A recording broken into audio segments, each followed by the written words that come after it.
Запись судовой журнал. 4 марта, 8:40 утра. С Юрой собираемся выходить в сторону Люперона. Сегодняшняя часть 36 миль. Если пойдем быстро, то может пойдем до следующей сразу точки. Кларенс Бэй, по-моему, 78 миль. Юра на баке занимается старпомовскими делами. Собирает якорь, готовится поднимать. Сегодня ночью был электрический шквал. 4 лодки сожгло молнией. Они не сгорели, а электричество все сгорело. Плюс двигатель не смогли завести. Далее на 16-м пан-пан. Вот, все стоят. Ветер ночью ожидался 44, но реально нас пронесло. На горизонте видел еще шквалы с молнией, но тут было не очень сильно, около, может, 20. Вот только вчерашним вечером был шквал с молнией и пожгло лодки. Собираемся, ветер северный, около 15-20 на порывах. Будем держать вас в курсе. Это наш длинный переход первый. Для меня тоже одиночный получается. Одиночный переход 420 миль с Джорджтауна на Люперон. Почти вся часть океанская между островами 30, 50, 70 миль. Участок. Топливо 75%. Масло, температура будет в порядке. Заряд идет. Все, до связи.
Вышли из Джорджтауна на оперативный простор. Состояние моря, легкий шторм такой небольшой, пару метров волна океанская. В борт достаточно комфортно, поставил полстакселя для стабилизации, немножко добавил скорость. Еще 16 миль до якорной. Вряд ли мы пойдем сегодня дальше. Посмотрим на месте. Качает хорошо вообще. Прилетают иногда волны такие высокие и сильно раскачивает. Ну, одна из 30 может быть.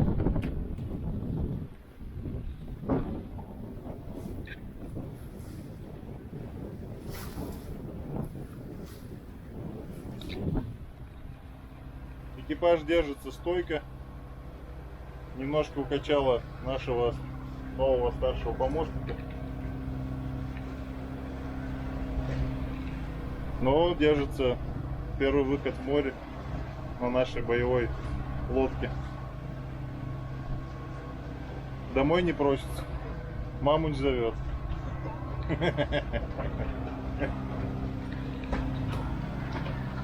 Все, до связи. Второй день проснулись, Питер Пойнт, стояли всю ночь, вчера качало безбожно, к 6-7 вечера стало окей, качало может раз в минуту, потом ветер зашел полностью на восток, северо-восток, и к утру тут достаточно милое местечко оказалось. Глубина где-то 7-8 футов, пару ресортов на берегу, частный остров. Тут дикие воды совершенно, никто сюда не ходит так часто. И тут, вероятно, очень много кончей. Выбираем якорь, идем на второй, на второй наш участок. Поселение называется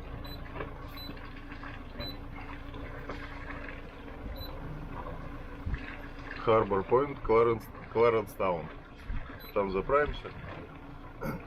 Ветер северо-восточный до 20, волна 1-1,5 метра к вечеру. Выходим из вот с такой узкости. Здесь надо будет выйти прям точненько и попасть куда надо. Все, пока.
Секретное послание в бутылке. Кто найдет, пишите письма. Выкидываю прям в океане. Может, лет через 10 кто-нибудь найдет ее. Известно где.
наконец пришли на Доминиканскую республику, Порт-Люперон.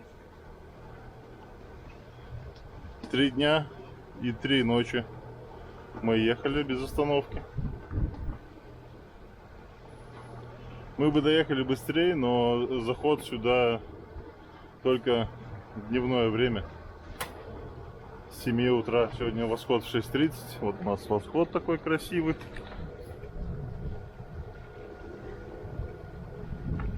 Заход в 6:30. Я тут болтался 2 часа на рейде. Дрейфовал. Ждал, пока рассветет. Полчаса до входа. Как раз солнце успеет подняться, чтобы безопасно зайти. 3 дня, 3 ночи. Вдвоем с напарником приехал человек с Доминиканской республики, прилетел. Интересуется яхтингом. Вот, прилетел помочь с переходом. Ну и самому тоже понять, надо ему это или нет. Первый день только у нас потрепало немножко, мы встали на якорь после Джорджтауна. Второй день мы перешли еще 55 миль, переночевали и утром заправились. И потом 2 дня и 2 ночи, вот переход. Да, 420 миль получилось. Я думал, топливо будет у нас прямо на подсосе, а у нас даже половины бака не потратилось. Почти всю дорогу шли под парусом. Ветер был мной понят правильно, проанализировал, и я составил маршрут правильный, получается, что мы почти всю дорогу шли под парусом. Да. Наша Доминикана, наше приключение Доминиканской республики начинается. Но оно уже началось несколько дней назад, когда Лена уехала на самолете туда.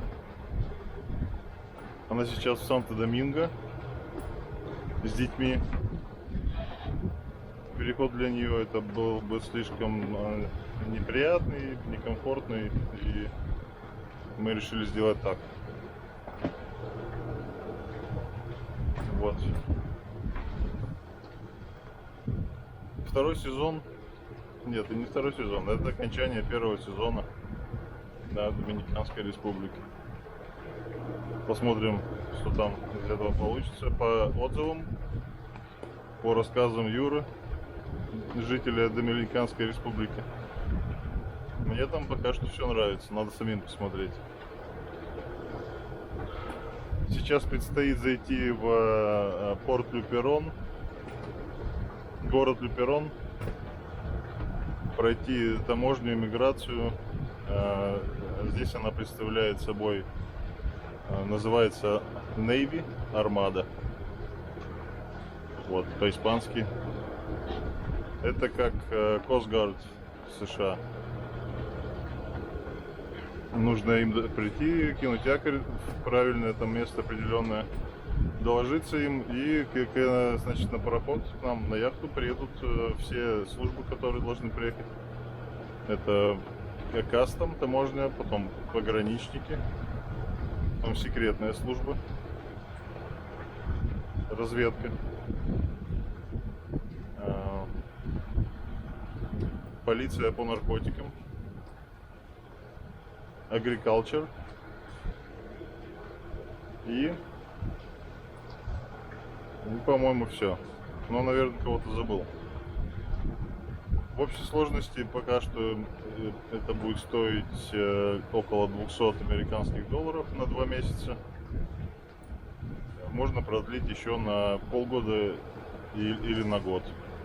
Но эта процедура сложнее, с фотографиями, с всякими заявлениями. Этому самому главному в армаде, адмиралу, наверное. Пока что на 2 месяца. Вот такие пока вот у нас дела происходят. Ай, блядь.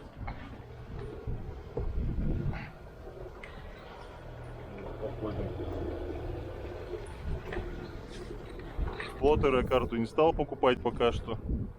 Иду по Навиониксу в телефоне. В телефон только купил карту. Так, что я вижу? Высокий берег, куча гор и много ветряков стоит. Значит, у них здесь возобновляемая электрическая энергия есть. Не дикая страна, уже радует.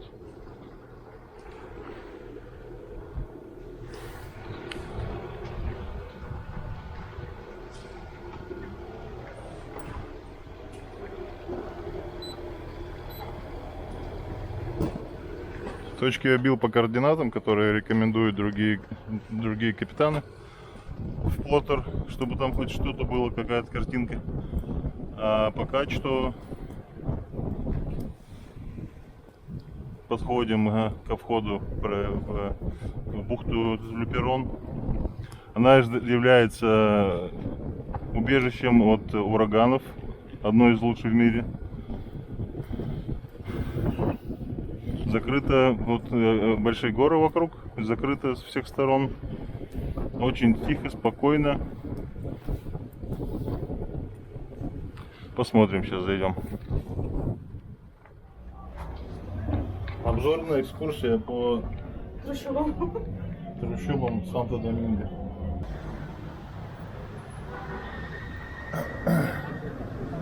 Пахнет канализацией, смешанная с цветущей травой морской. На столбе написано «Не парковать мотоциклы». И там куча мотоциклов.